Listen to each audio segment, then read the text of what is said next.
to pay your dues. Oh God, come back home. This crazy world is filled with liars and abusers. We need you now before we're too far gone. I hope one day they finally see the truth. God, we need you now. I know the truth is hard to swallow, just digest it. Suspecting something's. Hello, everyone. Before we begin this episode today, I want to ask you for something simple but sacred. I want to ask you if you'll please listen differently today. Not with your defenses, not with your past experiences of religion, not with what you've been told that God is like. But today, will you listen with your heart? Because what I'm about to share, it's not theology, it isn't doctrine, and it isn't a performance. It's a lived experience, a testimony that was forged in survival, and a truth that was born in places that most people don't like to talk about. And I just want you to know as you listen, you don't have to agree with everything. You don't have to understand everything. You don't even have to be ready. All you have to do is be willing. Willing to hear a different story about God. Willing to consider that maybe, just maybe, He's met you in your darkest moments as well. Willing to believe that nothing you've been through has disqualified you. Hell, it may have been the very place that He was reaching for you at. So if you will, take a deep breath with me now. This has been one of my toughest ones to record yet. So let this place be sacred. Let this moment be honest. Let your heart stay open, because this is not just my story. It's a doorway. Today, I want to tell you about how I found God, or more like how He found me. And I want to be absolutely clear about another thing before we get started, because this matters. This is not a story that fits neatly in some little pretty box. It's not pretty. It's not polished. And it's not the version that most people are comfortable hearing. See, I didn't find God in a church pew. I didn't find Him quietly sitting in some sanctuary with soft music playing. I didn't find Him in a Bible study. I didn't find Him because somebody handed me a Bible and told me what to believe. And I surely didn't find Him because I grew up and was raised in a loving home that was faith-filled. I didn't find God that way. God found me. And He didn't find me at my best. He didn't find me when my life was all put together. He didn't find me when I was clean, stable, successful. He found me in the trenches. He found me in the fire. And He found me in the fiery pits of hell on this earth called active addiction. I know that sentence makes some people uncomfortable. I know some people are already judging me. But the truth is, sometimes the truth don't need permission. God found me there because He knew I didn't want that life. He knew that I wasn't choosing destruction. I was trying to survive. And He knew that I was not meant to die in survival mode. See, He knew that everything that I was going through was preparation, not punishment. He knew that I was meant for more. He knew that I was meant to take everything that I had went through and turn it into a purpose-driven life. I was a traumatized child. And when I say that, I don't mean something small. I don't mean I had a rough childhood. I don't mean something that can just be brushed off or minimized. I mean trauma that lived in my body. Trauma that rewired my whole nervous system. Trauma that had taught my body to survive long before my mind could even understand what was happening. That traumatized child became a traumatized teenager. And that traumatized teenager ran away from home at 13 years old. Not because she was rebellious, not because she wanted freedom, but because she needed safety. Imagine being 13 and realizing that the place that you're supposed to be protected is the place that you're most in danger. Imagine being that young and knowing in your bones that staying would kill you. At 13, I was already learning that safety was not guaranteed, love wasn't safe, that home wasn't safe, so I left. And at 17, I came back, not because life was easier, not because I was healed, and definitely not because I was ready, but because I wanted to give myself one chance. I came back to face all of the charges that I had racked up living in the streets before I turned 18. I wanted to start my adult life without my juvenile past hanging over my head forever. And I knew that if I didn't face it then my entire adult life would be built on a foundation of consequences that I could never escape. So I come back and I faced it. And I told myself, my adult life is going to be better than my childhood. That intention was so real. The desire was real. But what I didn't know was that you cannot out-intention unhealed trauma. See, I didn't know how to heal. Hell, I didn't even know that I needed healing. I thought what I had lived through was normal. Because when trauma is all that you've ever known, you don't call it trauma. You call it life. I ended up in a marriage with a man that was a narcissistic sociopath. And that marriage, it didn't just hurt me. It went on, it took me out. It destroyed me. It undid me. Not too long after we were married, I was pregnant with twins. And for the first time in my entire life, I was blissfully happy. And I don't use that word lightly. Bliss. This is it, I thought. This is why I survived. This is why I'm here.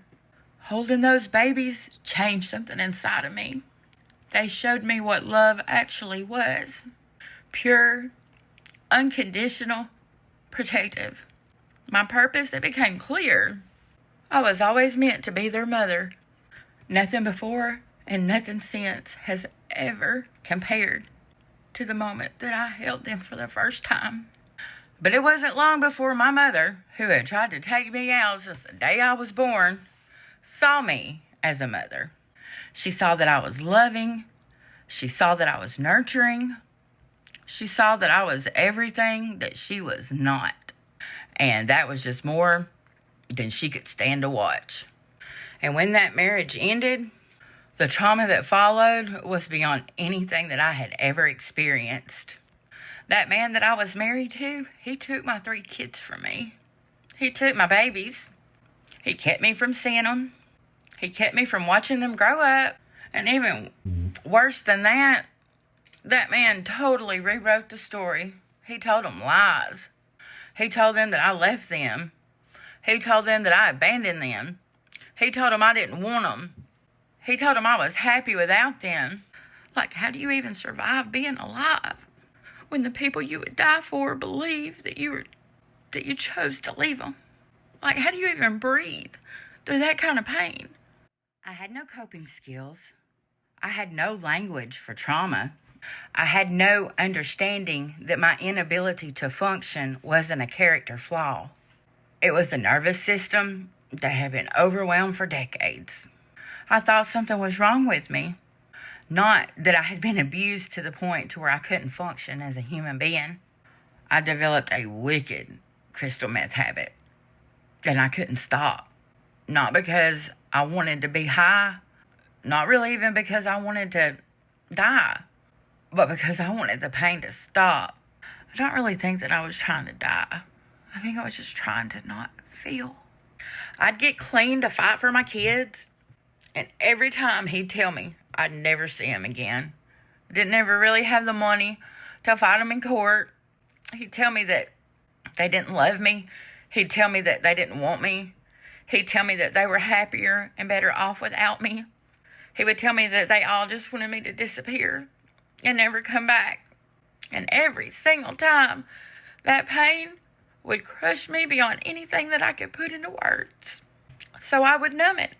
I would end up relapsing over and over again. It was such a vicious cycle, and I desperately wanted out, but I had no idea how. I didn't even know what healing was, because at this point, all I had known is survival. By the grace of God, I did get to see my children a few times at my mother's house. And she knew I was clean, but she felt superior because she had access to my kids and I didn't. So me getting to see them didn't last long. And once again, they were ripped from me. I remember thinking, if my purpose is gone, why am I still here? What is there to live for? It was only by the grace of God that I didn't unalive myself, because my entire reason for living was being their mother, and I couldn't. I was lost. I was traumatized. I was broken. And from the outside looking in, there was no hope for me.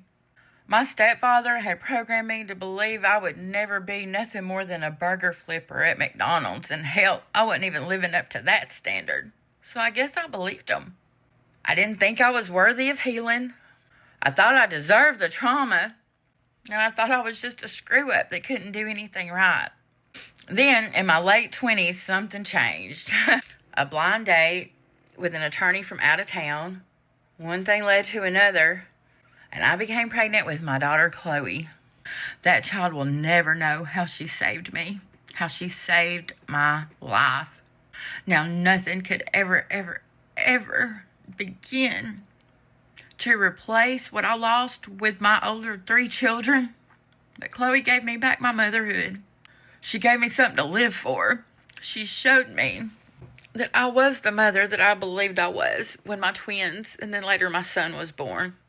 And I gave her everything I never had as a child. I can't lose her too, right? I got to figure this out. Because I wasn't perfect at all. And I was still deeply damaged. So I moved to another city to start fresh. I didn't know, but you can't start fresh without healing. And you can't outrun trauma. When Chloe was a little over 2 years old, I went to jail for 11 months. And that's where I found God. Or rather, that's where God finally had my attention. It's so crazy to me. Out of all of the things my entire life that I had done, that I was guilty of, that I didn't go to jail for, I was completely innocent of the charges that I was sitting there on. But God had me sit down in a place where only He could reach me. In the stillness of the Madison County Metro Jail. God, I don't have nowhere else to turn. If you're real, I need you now. The only option I had was to hit my knees and pray to a God I didn't trust, to a God that I thought had abandoned me, to a God I believed let my childhood innocence be stolen way too early.